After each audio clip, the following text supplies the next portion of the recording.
एक बुजुर्ग की बात मैं आपको बताता हूं। एक बुजुर्ग ने एक शख्स की तरबियत कैसी की थी।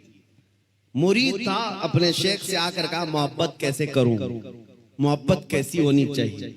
कहा एक काम कर, मैं एक भैंस तुझे देता हूं, उसको पाल। बिहार वाले अच्छी तरह समझ सकते हैं। भैंस बुजुर्ग ने अपने मुरीद को दी और कहा इसकी बहुत अच्छी देखभाल करना, बार बार इसका ख्याल रखना। कहा ठीक है, 1 महीने के बाद आना, मुलाकात करना। 1 महीने के बाद आया। हजरत ने पूछा कैसा है, क्या हाल है। कहा मैं बहुत अच्छा हूं। तेरी भैंस कैसी है। कहा वो भी बहुत अच्छी है। तुम खाना खाए। कहा हाँ मैं खाना खा लिया। तुम्हारी भैंस। हाँ वो भी खाना खा चुकी है। जब जब जिक्र किया जाए भैंस का अच्छी तरह से जिक्र करता था। कहा 1 महीना और जाओ, 1 महीना और उस भैंस के साथ उठना बैठना लगाव रखो। दूसरे महीने के बाद आया। बुजुर्ग ने, मुर्शिद ने पूछा क्या हाल है। कहा मैं भी अच्छा हूं, मेरी भैंस भी अच्छी। सवाल खाली सिर्फ उसका किया था, लेकिन साथ में भैंस का भी कर रहा है।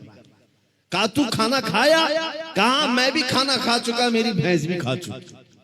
कहा तू नहा लिया। कहा मैं भी नहाया हूं, मेरी भैंस भी नहाई। जो जो बात करे अपने साथ अपनी भैंस का भी जिक्र। बुजुर्ग ने कहा 1 महीने और अपनी भैंस से करीब रहे, उसके बाद फिर तीसरे महीने मुलाकात करेंगे। 3 महीने गुजर गए। 3 महीने के बाद जब वो आया तो बुजुर्ग मुर्शिद ने पूछा क्या हाल है। कहा मेरी भैंस बहुत अच्छी। अब जुमला बदल गया। अभी खैरियत इसकी पूछी जा रही है, जवाब ये अपनी भैंस का दे रहा है। पूछा बुजुर्ग ने खाना खा चुका। कहा मेरी भैंस तो खा चुकी। तू नहाया। कहा मेरी भैंस तो नहा चुकी। मेरे अजीजों ये मिसाल बिला तशबीह बिला तमसील। उस बुजुर्ग ने कहा मोहब्बत ऐसी होनी चाहिए जब इंसान को पूछा जाए तो अपने आप को भूल जाए, अपने महबूब का जिक्र करने लग जाए।